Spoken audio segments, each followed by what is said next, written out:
You've tuned in to the unavailing frequency. But don't touch that dial. We've got you right where we want you. This is Dead Reckoning, Part 4, What Arsenault Found. Claire Ashworth's voice had the quality of someone who had rehearsed the conversation so many times that the rehearsal had worn through to something harder and more honest underneath. Not a script, but the residue of a script. The shape of what she'd planned to say worn smooth by repetition until what remained was just the truth without its packaging.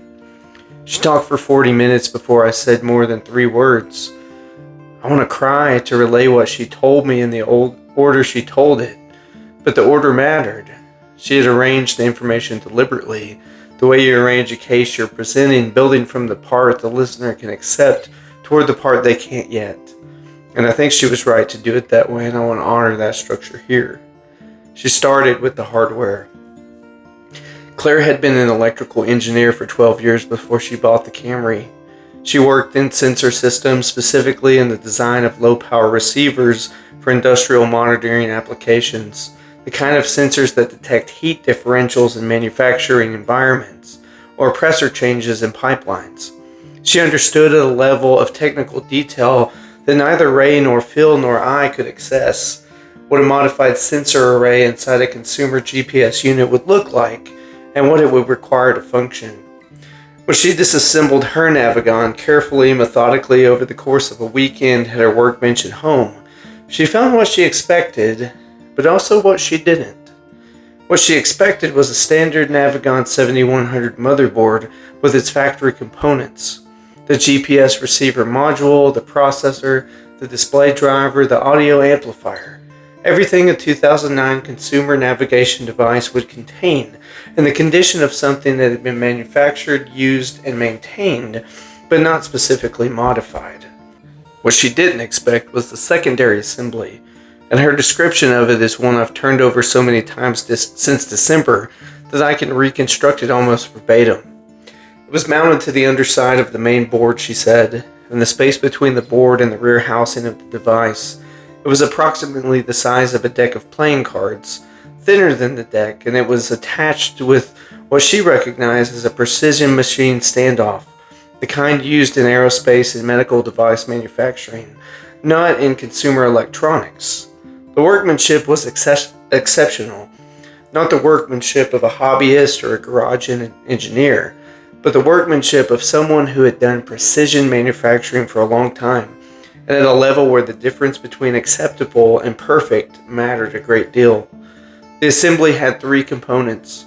The first was a receiver module that she described as unlike anything she had seen in her professional experience.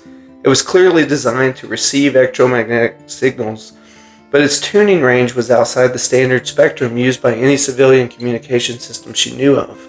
She tested it against her reference equipment, found that it was optimized to receive in a band she had to look up, a band that she characterized carefully as biologically generated, signals produced not by transmitters or machinery, but by living bodies under specific conditions. What conditions? I asked. Stress, she said.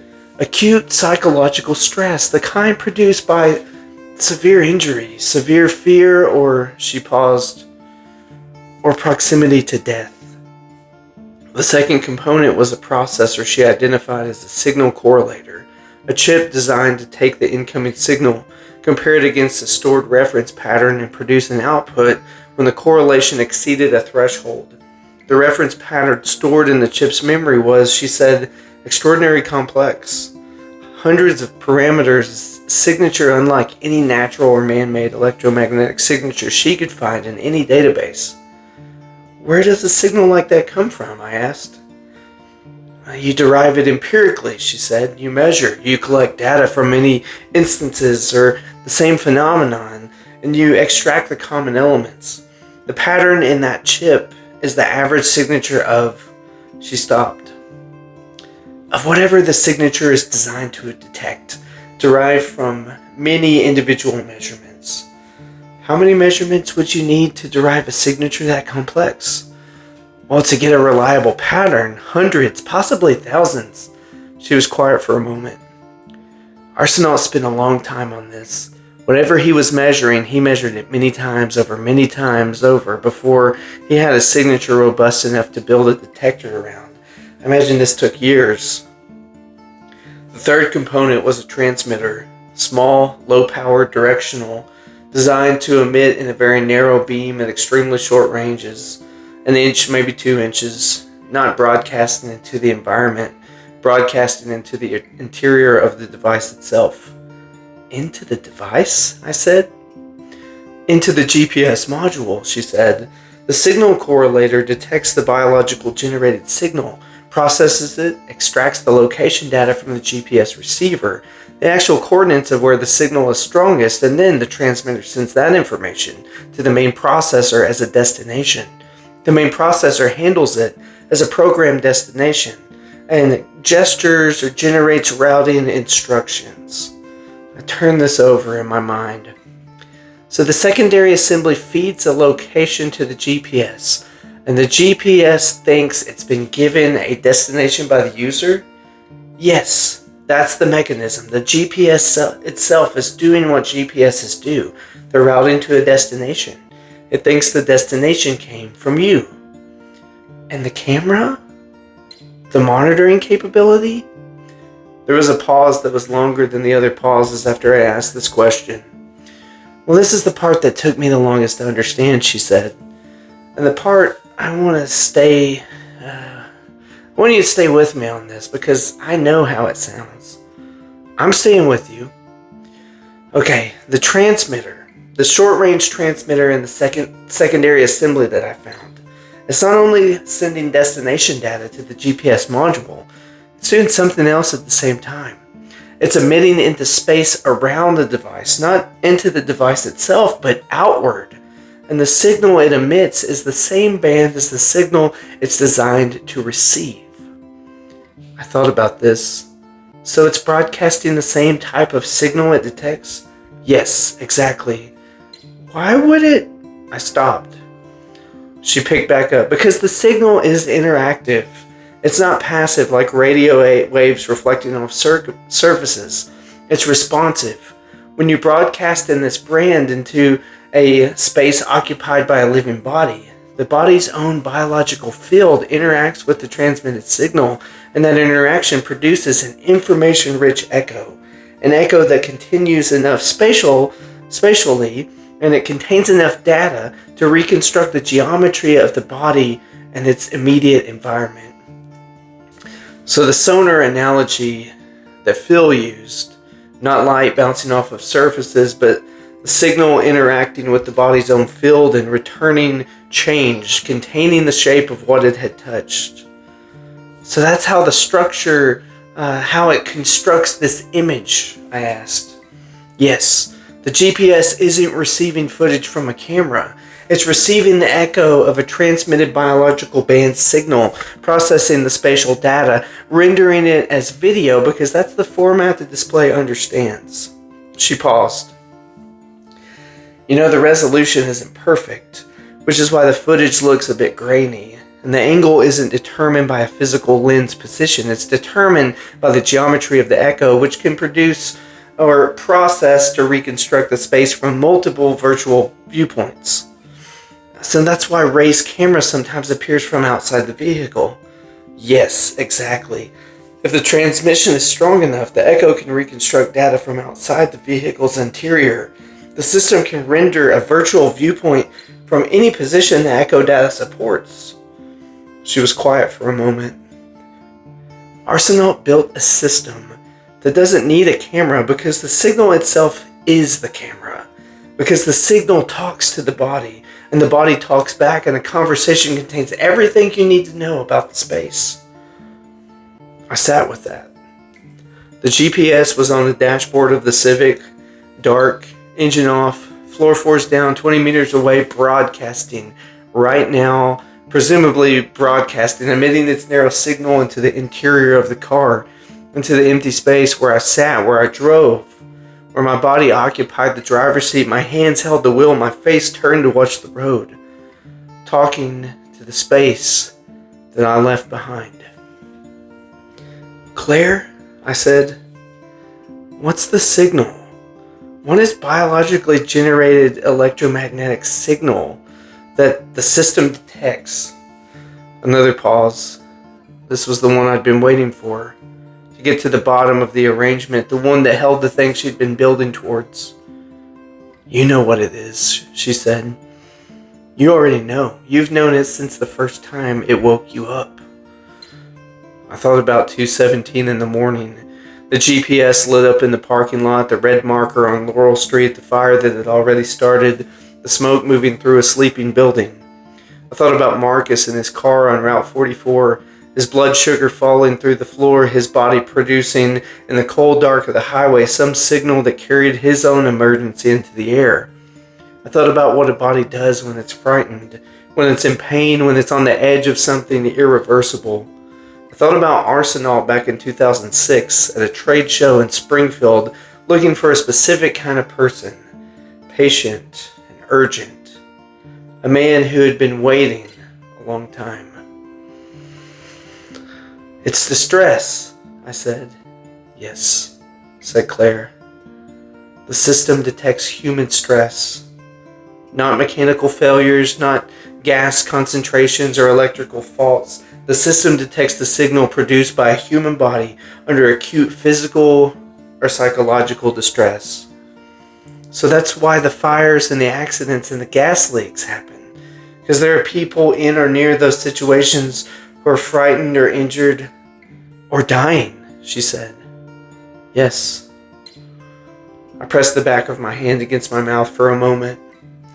The flat December light came through my kitchen window. Ptolemy sat on the table and looked at me with his orange eyes. So Arsenault identified the electromagnetic signature of human distress, I said. Not just identified it, Claire said. He characterized it, mapped it, derived a universal signature across thousands of instances, and then he built a receiver small enough to fit inside a GPS unit. She paused. Whatever you want to call that, whatever scientific framework you want to put around it, the practical result is that the secondary assembly in your GPS is a distress detector. It detects the signal emitted by people who need help, and it routes you to them. The word I was not saying, the word that sat in the room with me, was the word empathy. Not a psychological construct, but a physical reality. The idea that distress has a signal, that the urgency of a human being is extremis, broadcasts something measurable into the world, and that this broadcast has always been happening, undetected, until one man spent decades figuring out how he could hear it. So how did he discover this? How did he find it? That signature, I asked. How do you even begin to look for something like that? I've thought about this a lot, Claire said. 14 months of thinking about it. The only answer I can arrive at is that he started from an assumption that it existed. He already believed in it for some reason, that human distress had a physical signal, and he went looking for confirmation rather than starting from scratch. She paused. The difference between discovering something and finding something that you already believe is there. And why would he believe it was there? Well, that, she said, is the question I can't answer. And it's the one I think that matters the most. We talked for another hour. I have a record of this. I started taking notes about halfway through the first 40 minutes, scrolling in my notes app, one thumb, while I held my phone to my ear with the other hand.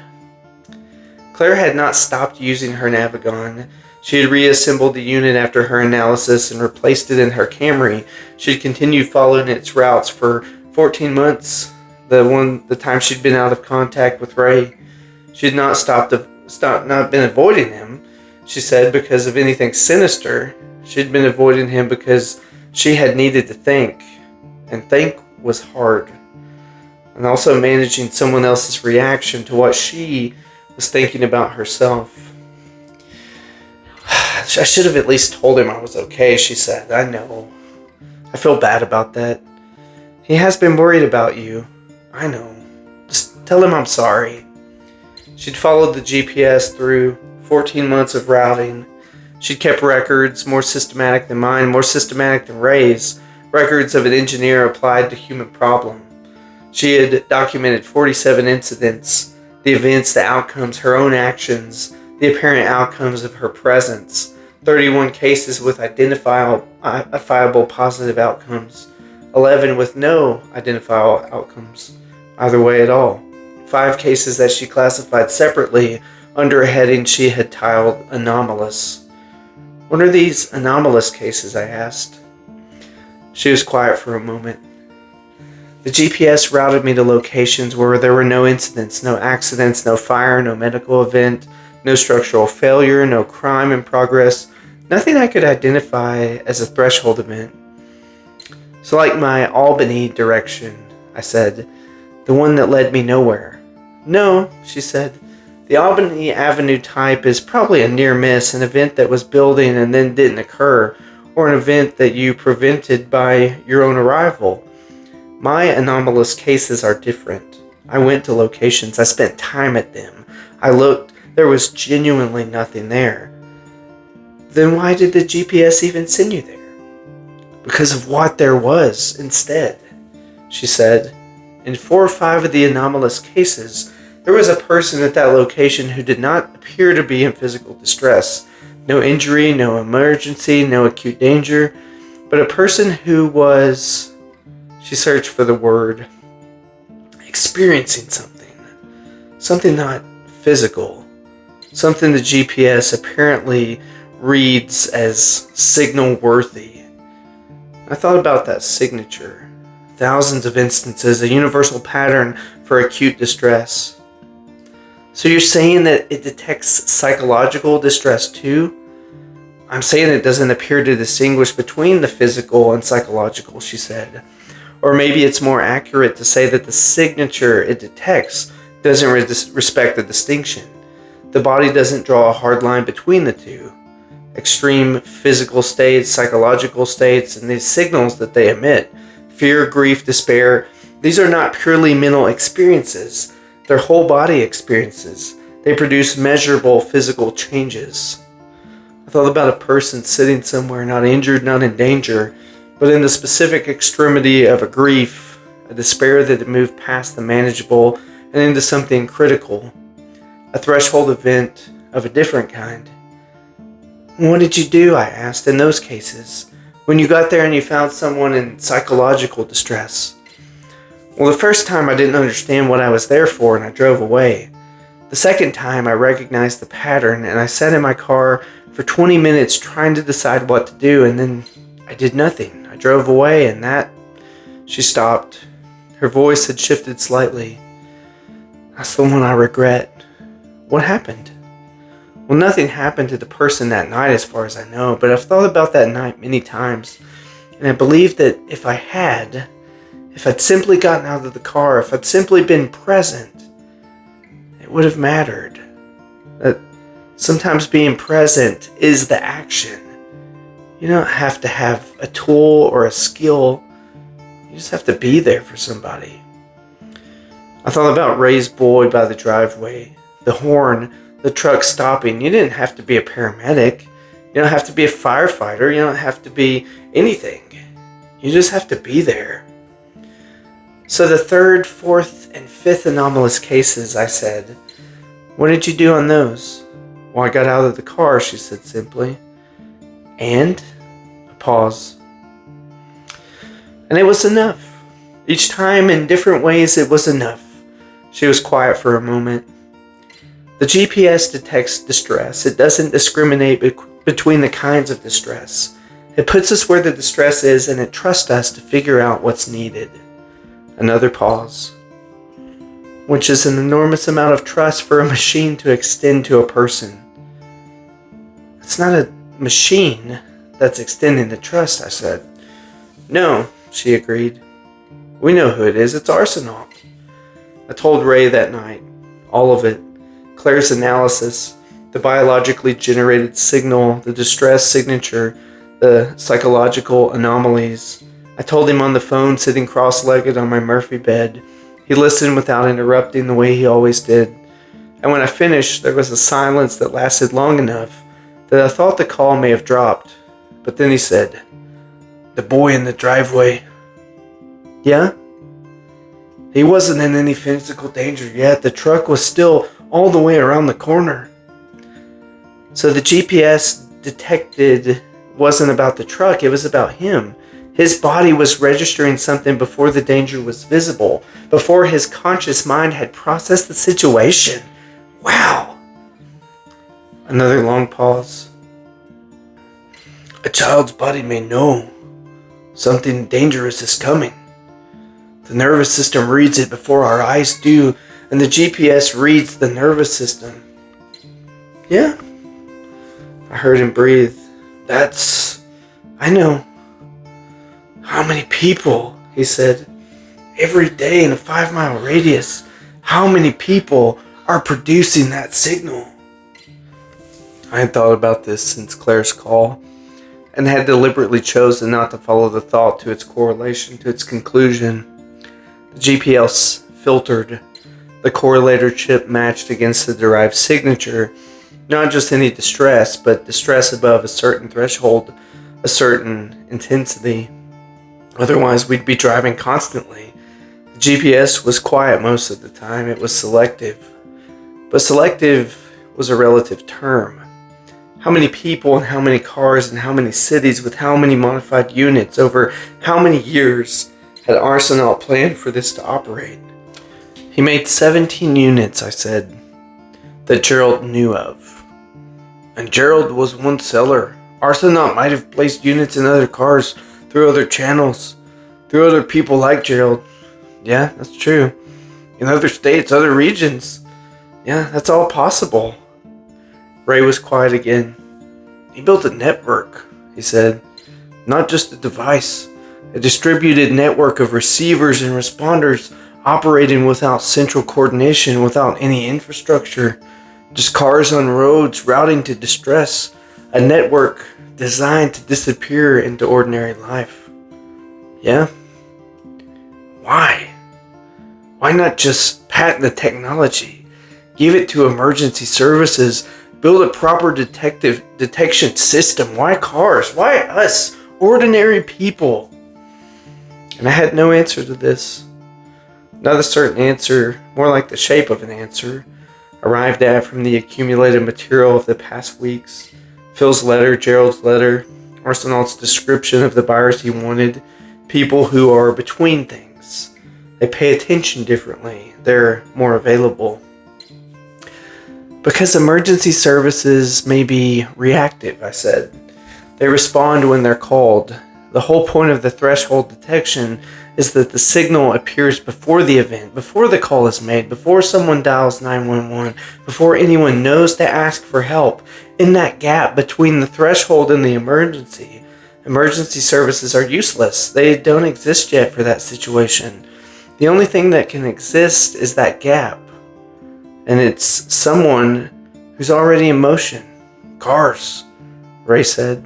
"Cars. People who are already driving their cars. They're already on the road, already moving through the environment where the signal is being produced," I said. "You just have to redirect them.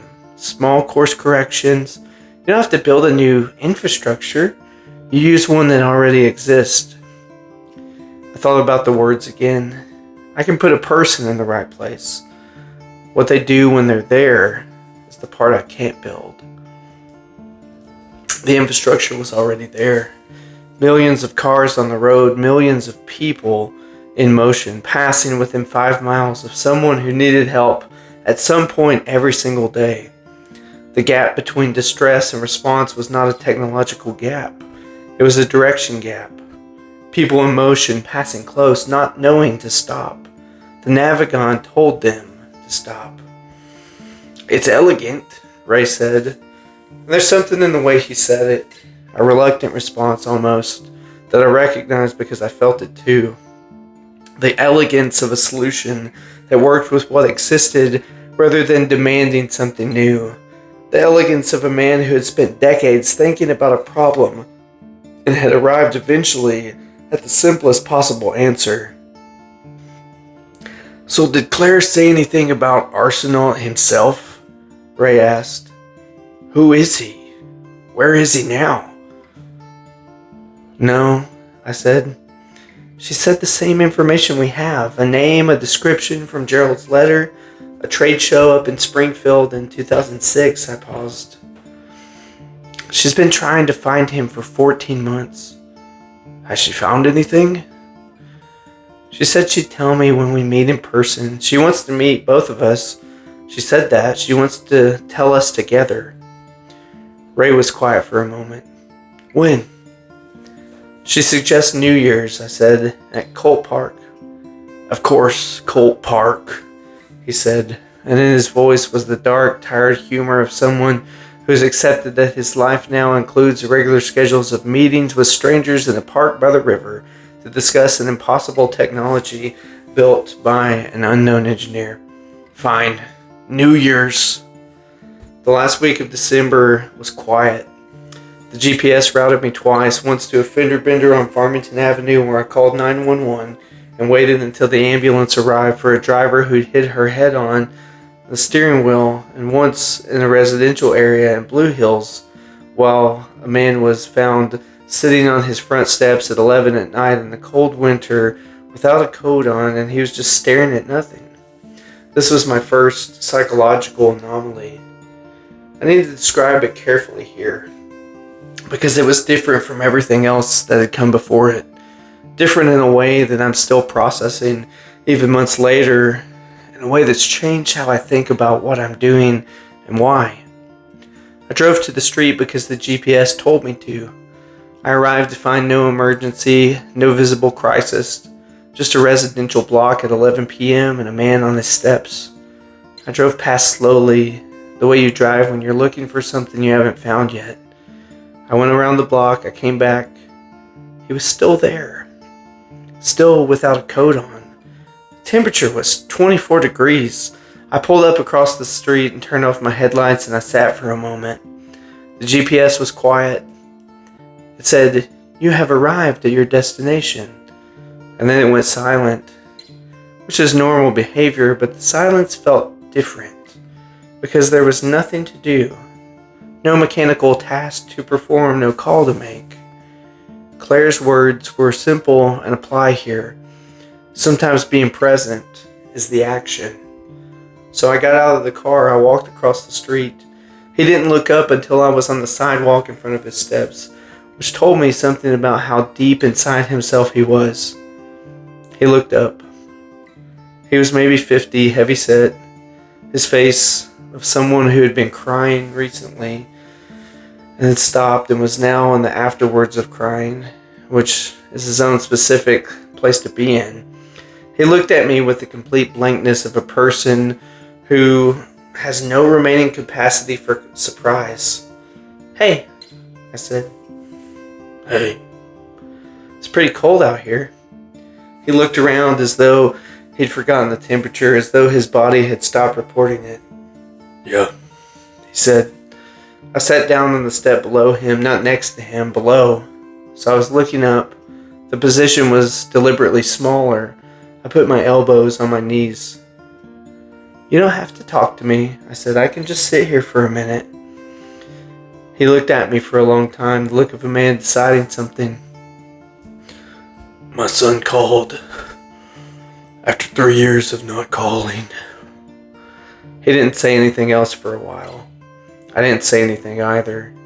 We sat on the steps in the cold across the street.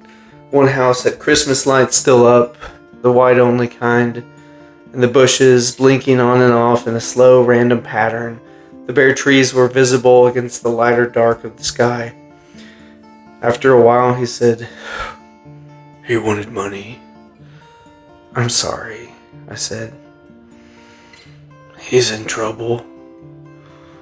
"That's what he told me, some kind of trouble. He wouldn't say what." He was quiet. "I haven't slept in 2 days, thinking about whether to help him or not."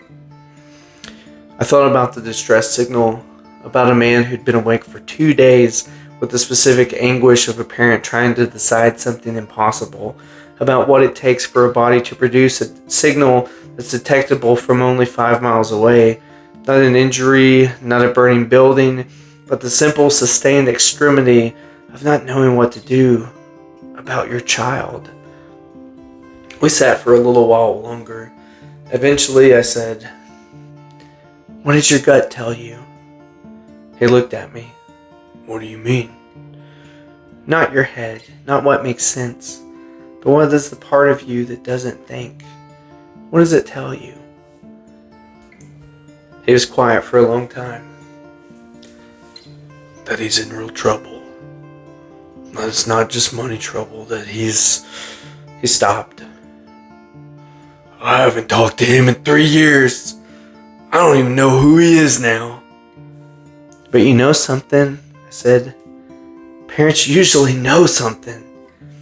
He looked at the Christmas lights across the street. "I think he's scared.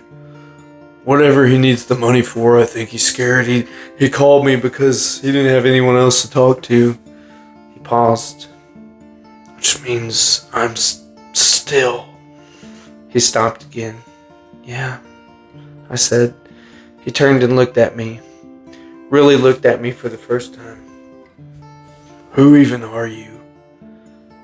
"My name's Ainsley. I was just driving by." "People don't just stop." "Some of us do." He looked at me for another moment. Then he looked back to the lights. "I'm gonna call him back. I'm gonna call him back tomorrow. Find out what's exactly happening." "That sounds good," I said. "I don't know if it is or not." "Nobody knows if things are good or right before you do them. You just find out after," I said. We sat for another few minutes. Then he stood up slowly. I stood with him. "You should come in. Get warm." "I'm okay," I said. "I got the heat in the car." He nodded. He looked like he was going to say something more and that he didn't. He walked back inside and I walked back to my car. The GPS said, "Turn left on Asylum Avenue." So I turned left. I drove home in the cold and the dark, and I thought about the stress signals. I thought about what it meant that the body produces one when it is in anguish over something that isn't physical, when it's sitting on its front steps not knowing what to do about its child. I thought about what that means. Arsenault designed a system that would respond to this signal the same way it responded to a burning building, with equal urgency, with equal routing, with the same absolute instruction to get there. He didn't distinguish between those two. He had not built a system that only cared about physical emergencies, but he built a system that cared about distress, full stop. And I thought about what I'd said about him, about who he was, about what he'd experienced, about why identifying this signal had been the work of his life. And it was New Year's Eve. I drove out to Colt Park at 2 in the afternoon, which is when Claire had suggested. The lot was empty except for Ray's Subaru, and he was already there. I pulled in. He was leaning against the driver's side door, his canvas jacket, his coffee cup, and his 3 years of exhausted knowledge. He looked at me and nodded in the way we'd developed. The nod that meant, here we are again, the two of us, at the river, in the cold. We waited. Claire arrived about 15 minutes later in a silver 2007 Camry, a small dent in the rear fender, a parking permit from the University of New Haven on the inside windshield. She was smaller than I expected from her LinkedIn photo. The photo had conveyed a professional competence of her. It translated the height in my imagination, but she was compact, maybe 5'3". Dark hair from the photo now was shorter. Professional composure of the photo replaced by something more worn, more specific. She had the look of someone who had been thinking about something for a long time and was finally ready to stop thinking and start talking. She shook Ray's hand. "I'm sorry," she said, "for those 14 months. It's okay. You're here now." She shook my hand. She looked at me with an evaluating this directness that I liked. It wasn't rude. It was just honest. Phil told me you came back, she said. He called me after you visited. He said you asked good questions. I had good questions, but no answers, I said. You've got all the answers. I've got some of them, she said, but not all of them. We stood in the cold in the same configuration as always, Ray against his car, me beside him. Claire was facing us, the river 20 feet away through the bare trees, gray and slow. So tell us about Arsenault, Ray said. Claire put her hands in her coat pockets and she looked at the river for a moment. Then she looked at us. His full name, she said, was Henry Arsenault. He was born in 1941, Sherbrooke, Quebec. He came to the U.S. in '68 on a research fellowship in applied physics at MIT. He stayed. She paused. He worked in sensor systems research for most of his career in the private sector, defense adjacent, kind of work that doesn't produce a lot of public-facing documentation. He published a small number of papers in the 70s and 80s on electromagnetic signal characterization, but after 1991 he went quiet. Nothing. No publications, no conference appearances, no academic affiliations. What happened in 1991, I asked. His daughter died, Claire said. The river moved, a car drove past us on Colt Street. She was 7 years old. Her name was Elise. She drowned in a lake in Vermont on a family vacation. On a dock, an unsupervised moment. She was recovered very quickly. The drowning took less than 4 minutes. Claire's voice was careful and even. She died at the hospital 6 hours later. The doctor said the intervention had come just too late. If she had been found 4 minutes earlier, 2 minutes earlier, the outcome would have been different. 4 minutes. 2 minutes. I thought about that. Claire said he was on the dock when it happened. He was there. He didn't see her go in. There was no signal, no splash that was loud enough, no crying, nothing visible. She was simply there and then not there. And the gap between those two states was something he did not perceive until it was already past the threshold. Claire paused.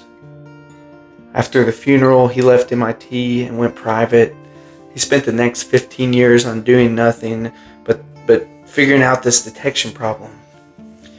And I thought about the detection problem.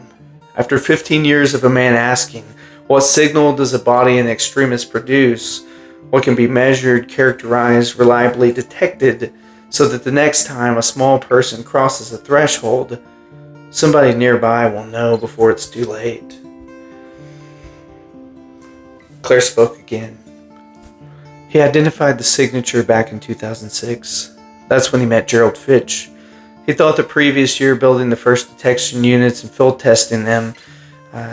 He spent that time verifying that the signature was real, that the detector worked, that it was reliably correlated with threshold events.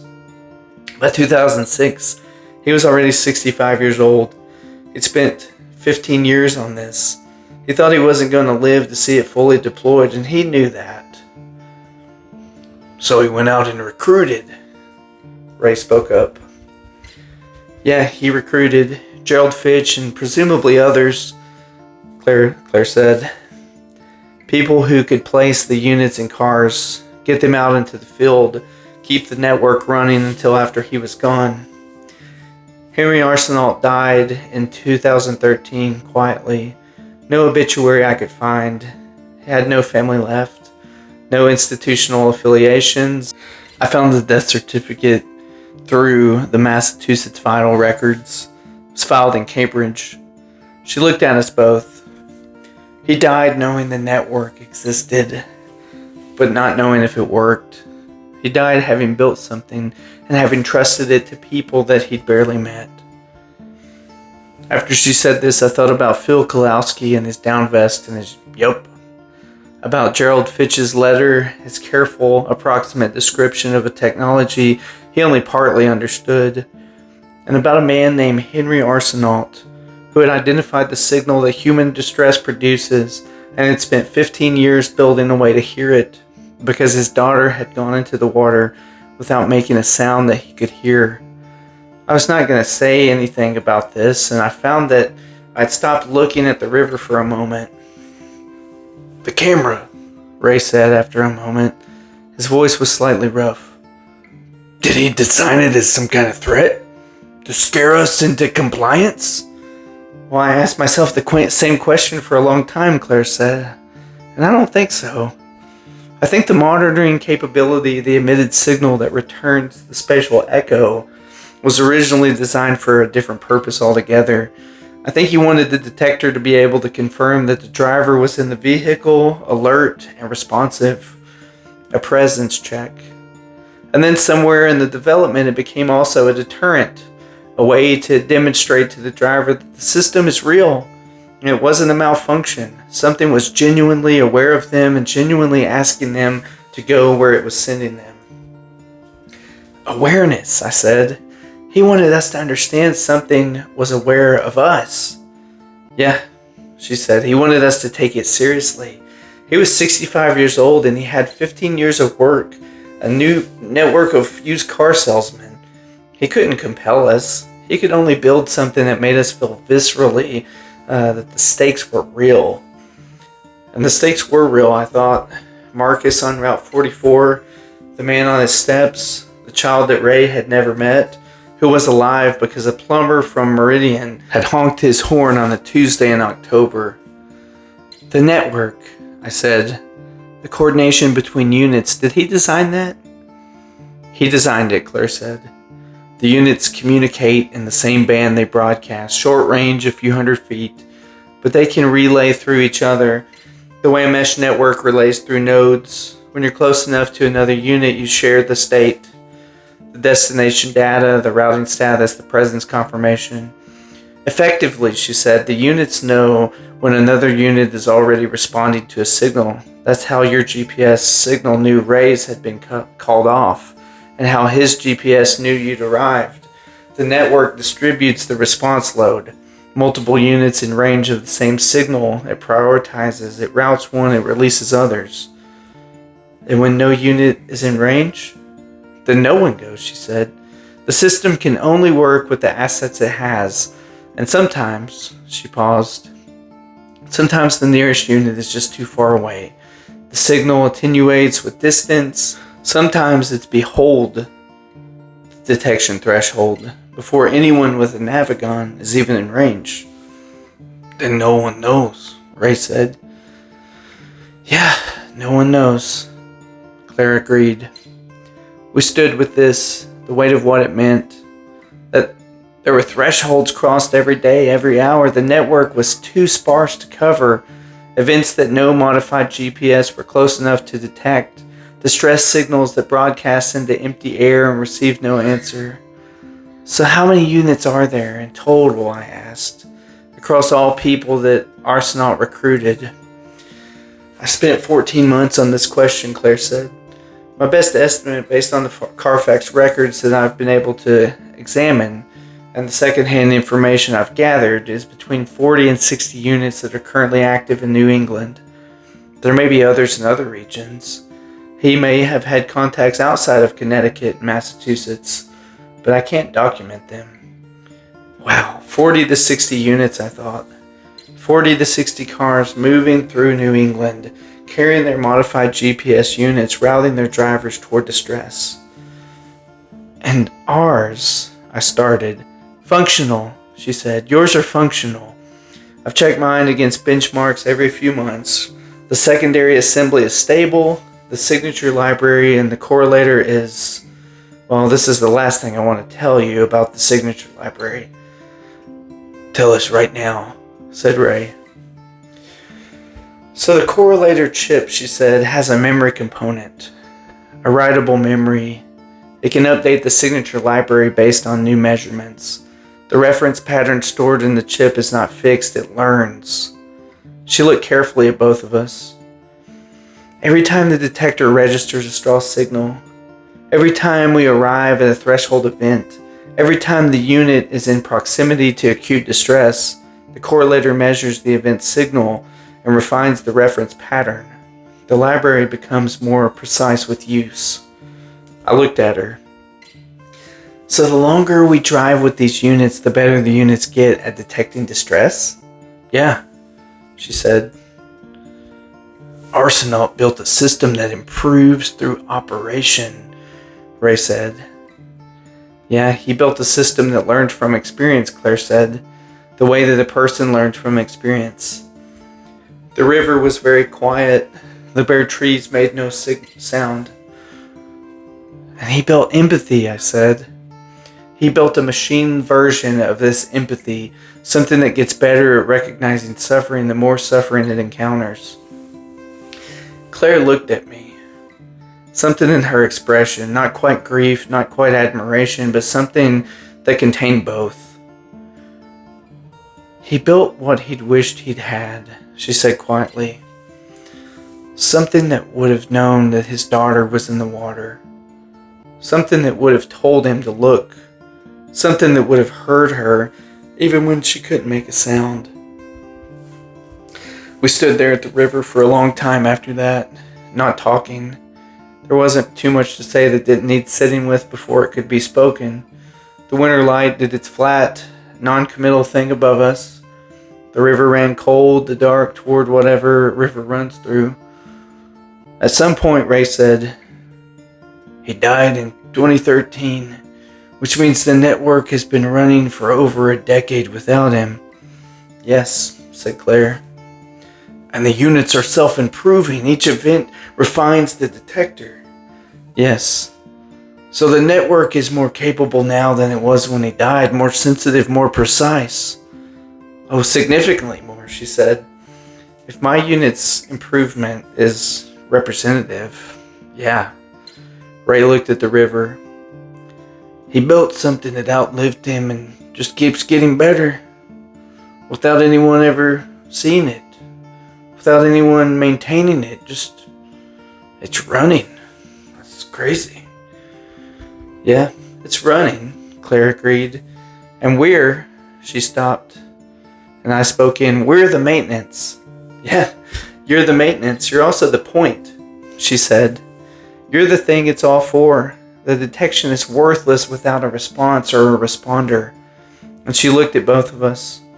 Arsenault couldn't build the response.